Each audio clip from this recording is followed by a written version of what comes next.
성탄절이 세계적인 명절이 된 것은 추운 날씨와 더불어서 연말 연시가 맞물렸기 때문일 겁니다. 만일 성탄절이 한창 더운 삼복도에 있었다면 그 신나는 성탄절은 되지 못했을 겁니다. 올해도 이제 2주밖에 남지 않았습니다. 한 해가 벌써 다 갔습니다. 우리 삶은 시작이 있으면 반드시 끝이 있습니다. 그런데 시간의 체감은 나이와 직업별로 차이가 있는 것 같아요.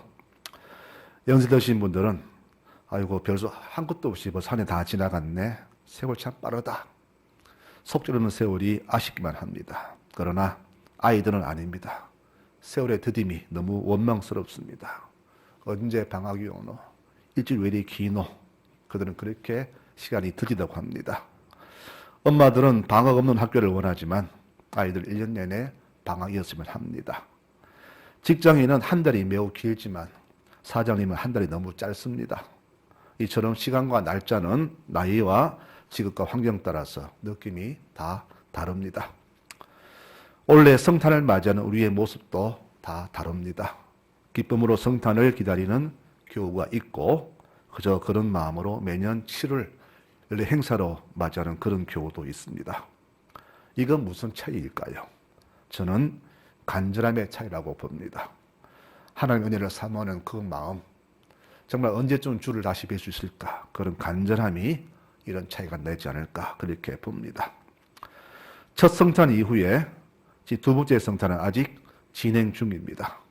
그간 2000년의 시간은 결코 짧은 시간이 아닌데 이 간극이 너무 깁니다. 그동안 주를 기다리다가 믿음 안에 죽은 자도 얼마나 많습니까? 또 이들은 주를 만났을 때 부끄러운 모습 보이지 않으려고 얼마나 많은 고통과 고난까지도 믿음으로 이겨내었을까요? 또 참고 참았을까요?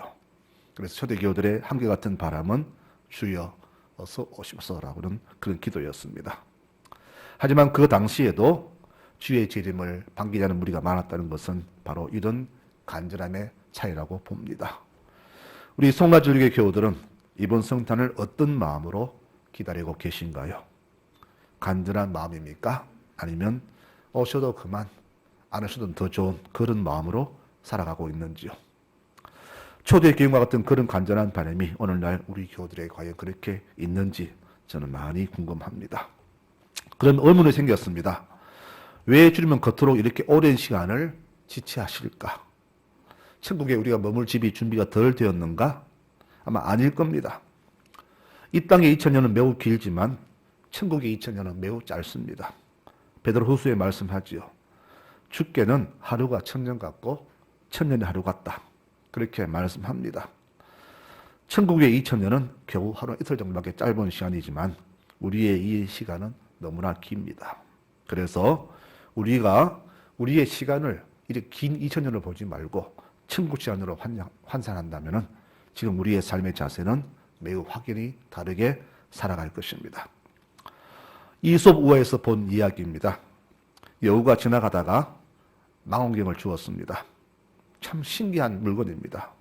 이렇게 보면은 먼 사물이 가까이 보이고 반대로 보면은 아주 가까운 사물도 멀리 보입니다. 그런데 갑자기 망원경 사냥꾼이 다 보였습니다. 도망갈 시간이 없어가지고 이 망원경을 돌려보았더니 가까운 사냥꾼이 멀리 보입니다. 여우는 안심했습니다. 이 정도 거리라면 충분히 도망가겠다. 급하지 않았습니다. 그러다가 이 여우는 잡히고 말았죠. 이 이야기는 하나님의 시간을 우리의 시간으로 대비하지 말고 늘 하늘의 시간으로 두 번째 성탄을 준비하라는 그런 교훈이 됩니다. 우리가 하늘의 시간으로 주를 기다린다면 지금처럼 이렇게 흥청망청 대충대충 그렇게 살지는 않을 겁니다. 오늘 성경 말씀은 주님 오실 그 날에, 즉 두 번째 성탄절에 믿는 사람 모두가 구원받는 것이 아니라 바로 또 노아 홍수처럼 주님 갑자기 오심으로 항상 대비하라는 경고성의 말씀이 됩니다. 성경은 말합니다. 누구든지 주 예수를 믿으면 구원받는다 라고 분명히 말씀하지만 오늘 말씀 속에는 그렇지 않다는 것이 나타납니다. 그러면 무슨 차이일까요? 아마 이걸 겁니다. 믿음의 차이가 아닐까. 둘 다 예수를 믿었는데 한 명은 믿고 한 명은 버려두었다. 이유가 뭘까요? 성경은 자세하게 이유를 말하지 않지만은 우리가 상식적으로 생각해도 믿음의 차이라고 볼 수가 있죠. 즉 평생을 믿어도 구원받을 만한 믿음이 있는가 아닌가의 그 차이가 아마 오늘의 이 결과를 만든다고 봅니다. 그러면은 구원받을 만한 믿음이란 어떤 믿음인가? 또 이런 질문이 주어집니다. 바로 이것일 겁니다. 예수를 믿을 때 이 땅에 소망을 두고 믿는 교인과 저 하늘에 소망을 두고 믿는 그런 교인의 차이가 아닐까요? 같은 교인인데 이 땅에 소망을 두는 사람과 저 하늘에 소망 두는 사람의 차이입니다. 이 두 사람의 생활은 분명히 다르죠. 이 땅에 소망을 두는 사람은 주님이 아주 늦게 오리라 생각하면서 동료들을 때리고 술친구와 함께 먹고 마시며 신앙이 닿지 않은 모습으로 살아가지만 하늘 소망을 둔 교인은 주님 오시기까지 항상 충성스러운 자세로 주일이 있든지 없든지 늘 주 안에서 자기의 본분을 잃지 않고 그 집과 종들을 잘 보살피는 그런 모습의 종이 아닐까요? 이것을 볼 때에 구원받지 못한 사람은 겉으로는 아주 멋있는 신앙이지만은 그 속에 구비됨이 없으므로 바로 구원에 떨어진 그런 사람이 아닌가 이렇게 결론을 맺을 수가 있습니다. 주님은 또 하나의 예를 드시는데 바로 열처녀 비유입니다. 천국은 신랑을 맞으러 등을 들고 기다리는 열처녀와 같다라고 비유합니다. 이 중에서 기름을 준비한 5명과 준비하지 않은 5명으로 대비가 됩니다. 바로 여기도 알 수 있죠. 기름 준비한 하늘 소망을 둔 교인과 기름을 준비하지 않은 이 땅에 소망 둔 교인으로 또 이렇게 나누어집니다. 이스라엘 결혼식은 신랑이 신부를 데리러 처갓집으로 갑니다. 거리가 멀면 멀수록 오는 시간도 길겠죠. 그러다가 이 신랑이 길 잃을까 싶어서 신부 집에서 덜러리들이 등불을 준비해서 그 길을 밝히는 것이 이스라엘 결혼식의 특징이라고 합니다. 그런데 언제 올지 모르기 때문에 항상 불을 밝히도록 기름을 늘 넉넉히 준비해서 그 길을 준비해야 합니다. 이 비유에서 또 우리가 버림받은 5과 택함받은 5 나눠주는 것은 평소에 신실한 사람과 그렇지 않은 사람의 차이라고 이렇게 성경은 또 결론을 줍니다. 그러면 기름을 준비했다는 무슨 말하는가? 바로 우리의 속 사람을 중요히 여기는 신앙생활입니다. 요즘 교인들을 보면은요, 속 사람은 죽어 있고 겉모습만 아주 환한 그런 교인들을 자주 봅니다. 무슨 얘기냐? 신앙의 내면은 하나도 없고 겉만 내세우는 그런 교인들이 너무나 많다는 것이죠. 바로 이것을 가리켜서 기름을 준비한 사람과 그렇지 않은 사람의 차이로 그렇게 봅니다. 물론 둘 다 중요합니다. 우리의 겉모습도 중요하고 속 사람도 중요하지만은 더 중요한 것은 바로 우리의 속 사람이 아닐까요?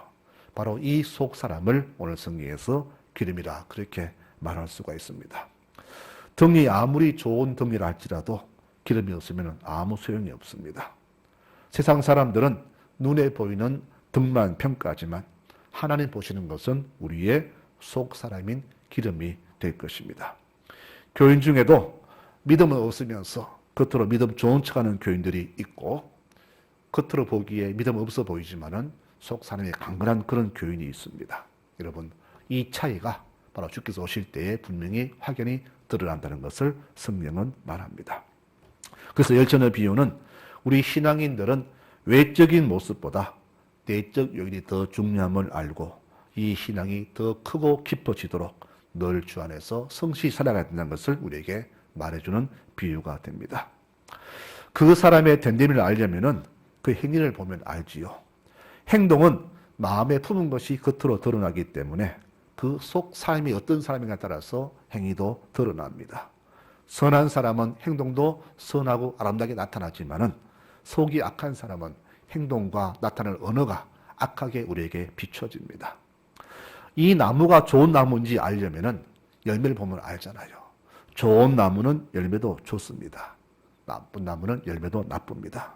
이와 같이 하나님의 사람이냐 아니냐 하는 것은 그의 행위를 보면 알 수가 있죠. 그러나 겉모습을 아무리 위장해도 그 속 내면은 속일 수 없기 때문에 사람들은 그것을 판단할 수가 있다는 겁니다. 그래서 성경에는 이 기름 준비하지 않은 5 처녀를 어리석다 그렇게 말을 합니다. 어리석다는 말을 다른 말로 보니까 게으르다, 나태하다, 형식을 내면보다 더 중히 여긴다, 말로만 주요했던 신앙이다, 이런 표현을 쓸 수가 있습니다. 한마디로 하나님의 교회의 백해무익한 교인입니다. 이와 비슷한 비유가 다른 데 비유잖아요. 수고하지 않고 주시 한 개를 그대로 남겼다가 드린 그 종을 하나님은 무익하다 그랬습니다.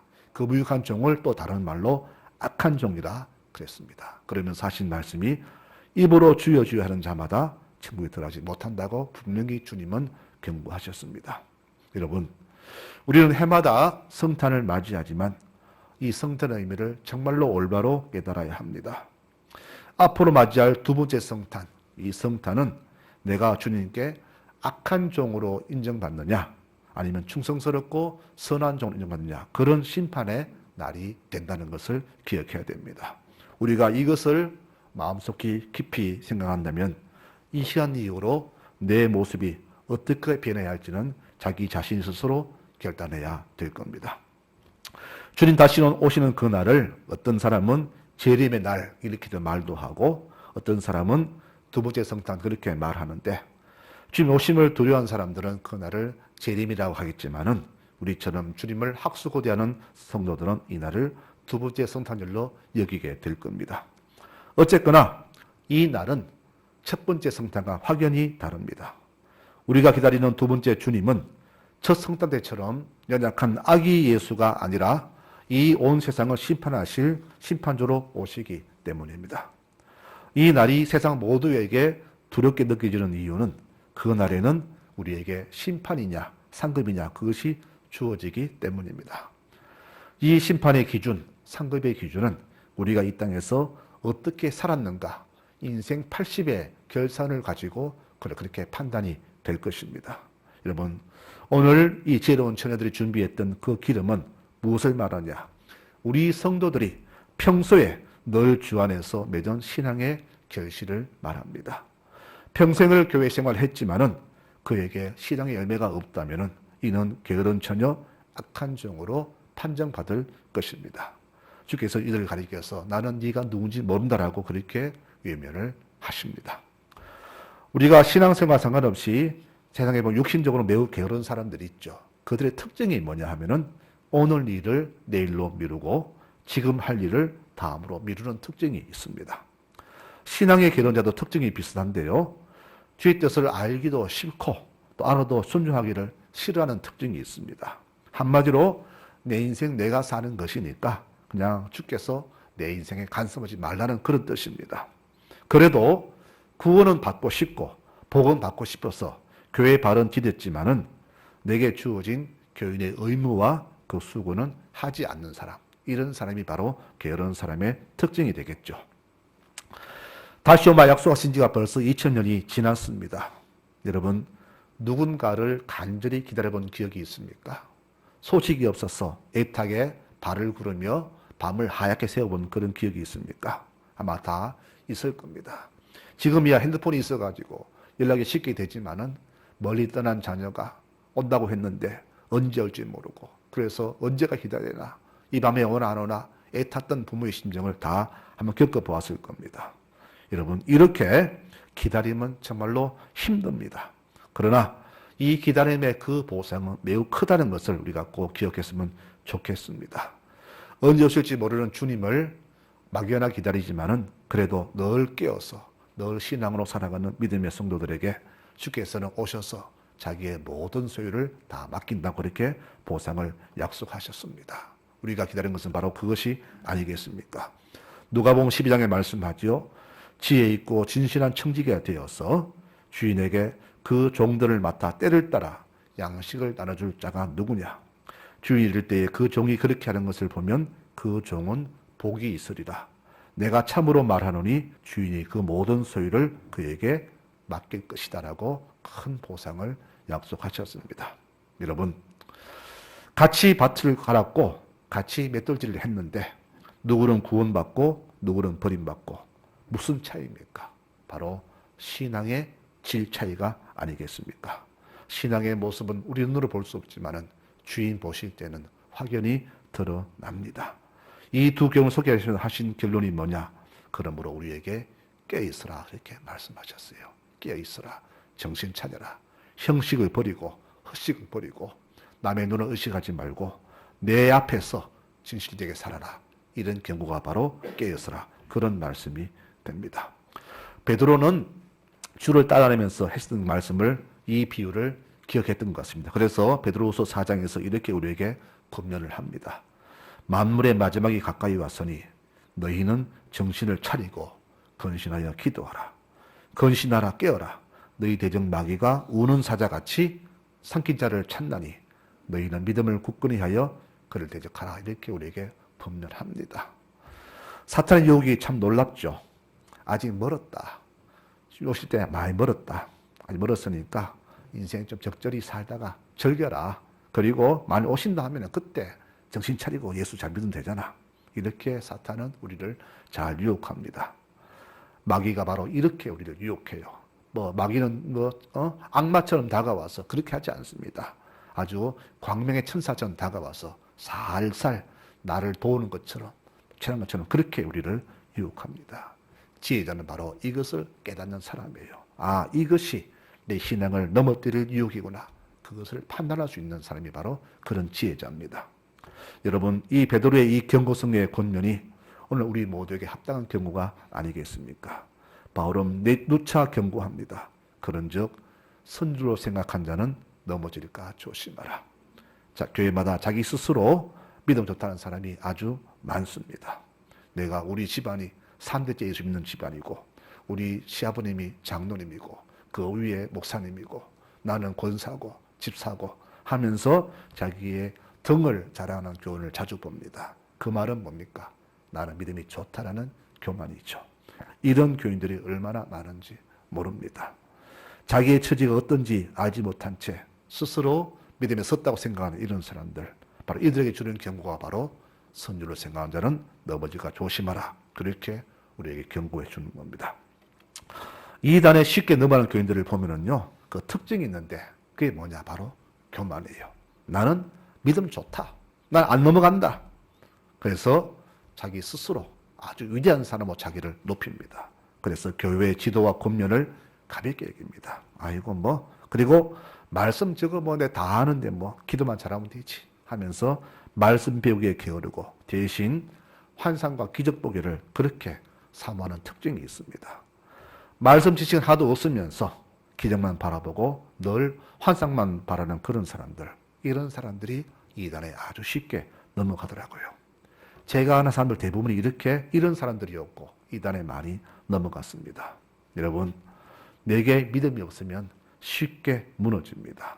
믿음이 없으면 사상 누각입니다. 믿음은 말씀에 기초가 없으면 아주 쉽게 무너지는 그런 사상 누각과 같습니다. 특히 우리가 사는 이 시대는 믿음이 없으면 어떻게 될지 모르는 아주 불확실한 시대잖아요. 그래서 우리는 정신을 차리고 말씀에 굳게 서서 늘 깨어있는 그런 성도가 되어야 한다는 것을 이 시간에 말씀드립니다. 말씀의 결론을 맺겠습니다. 잔치 자리에 들지 못한 사람의 결과가 무엇이냐? 바로 오늘 이야기에 말씀하잖아요. 나는 너를 누군지 모르겠다. 교회마다 충성스러운 종으로 살아가는 교회 있는 거 보면은 눈치나 보고 이런저런 핑계로 주일에 대해 아주 소홀한 그런 교인도 많이 있습니다. 우리 교회도 주님 오셨을 때에 어떻게 나눠질지 저는 참 궁금합니다. 저는 우리 교우들 모두가 데려감 받는 그런 교우들이 되었으면 참 좋겠습니다. 여러분, 버려두는 그런 교인이 아니었으면 좋겠습니다. 한 사람도 빠짐없이 주님 오실 때에 다 기뻐 찾으시는 그런 지혜로운 다섯 처녀가 되었으면 좋겠습니다. 충성되고 죄 있는 종이 되어서 주인에게 거짓 사람들을 맡아 때를 따라 양식을 나눠줄 자가 누구냐? 주인이 올 때에 그 종이 그렇게 하는 것을 보면 그 종은 복이 있으리로다. 주인이 그의 모든 소유를 그에게 맡기리라. 여러분, 충성된 종들이 되시기를 바랍니다. 지혜 있는 종들이 되시기를 바랍니다. 시대를 분별할 수 있는 그런 눈을 가지시기를 바랍니다. 청지기를 사명을 잘 감당하는 종이 주께서 찾으시는 그런 종입니다. 그래서 늘 기도에 힘쓰고 늘 교회와 이웃에 대해서 수고를 아끼지 아니하며 세상의 어두움과 타락을 가슴 아파하는 그런 사람, 그런 심정으로 살아가시는 여러분들이 되시기를 바랍니다. 더불어 내가 맡은 일에 온 힘을 다하여서 주의 영광을 위해서 내 온 힘을 다 드릴 수 있는 그런 종, 바로 이런 종들이 되시기를 축원합니다. 주께서 바라시는 종이 바로 이런 종들입니다. 우리가 기다리는 두 번째 성탄은 캐롤송이 울리고 천문천사가 밤을 밝히는 그런 성탄은 아닙니다. 다만 반대로 하늘이 열리고 온 하늘이 밝아지면서 주님과 천사들이 구름 타고 오시는 모습에 믿음대로 살지 않았던 모든 민족이 가슴을 치고 통곡하는 그런 심판의 날이 될 겁니다. 지혜로운 사람은 바로 이 사실을 미리 깨닫고 깨어서 준비하는 사람입니다. 성경에는 이런 날을 준비하라고 경고하는 메시지가 얼마나 많습니까? 하지만 사람들은 노아 홍수 때처럼 이 경고에 코웃음칩니다. 절대 그 말씀 듣지 않습니다. 경고해도 무관심합니다. 대신 이 땅에서 천년 만년 살 것처럼 이 땅에 살면은 보험도 들고 적금도 들고 부동산도 준비하고 건강과 금도 철저히 받습니다. 어찌 그리 어리석은지 모르겠습니다.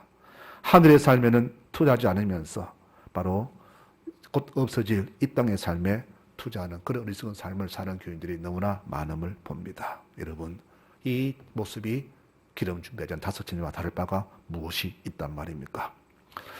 동영상에서 홍수 광경을 가끔씩 봅니다. 일본의 쓰나미 그리고 태풍, 폭풍 때 홍수 모습을 자주 볼 때 보는데 소름이 끼칩니다. 홍수 나니까 남는 게 하나도 없더라고요. 애서 지은 좋은 집도 순간 사라지고 재산, 물건 다 떠내려가고 빈문만 남습니다. 우리가 죽으라 고생해서 모아놓은 것들 그날에 다 슬져가고 남는 것 하나도 없습니다. 주님 오시는 날 바로 그런 날이 아니겠습니까? 주님 오시는데 이 땅에 역시 무슨 소용이 있단 말입니까? 성경은 말합니다. 홍수 전에 노아가 방주에 들어가던 날까지 사람들이 먹고 마시고 장가들고 시집가고 있으면서 홍수가 나서 다 그들을 멸하기까지 깨닫지 못하였으니라고 성경은 말합니다.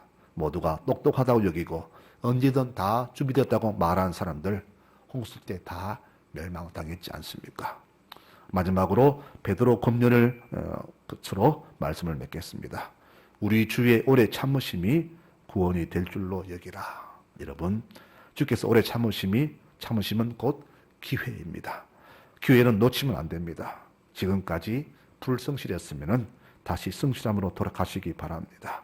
게을렀다면 부지런함으로 삶을 돌이키시기 바랍니다. 주의 되신 하나님이 우리에게 바라시는 것은 우리의 삶을 돌이키는 겁니다. 다시 한번 기회가 없을 겁니다. 기회를 놓치지 마십시오. 20년간 참으신 것은 주께서 우리를 더 구원하시려고 한 사람 더 구원하시려고 주신 기회입니다. 다시 오실 그날 언제일지 모르지만은 오늘이 내게 주어진 마지막 기회라 생각하시고 우리의 삶이 주께 대해서 바르지 않았다면은 이 삶을 다시금 돌이키시는 여러분들 되시기 바랍니다. 그것이 바로 지혜자의 모습이고 다시 오실 주 예수님을 기쁘게 맞이하는 두 번째 성탄의 종들이 될 것입니다. 우리 모두가 지혜로운 자가 되어서 다시 맞이할 두 번째 성탄에는 모두가 기쁜 모습으로 주를 다 맞이하는 믿음의 모든 교우들이 되시기를 축원합니다. 아멘.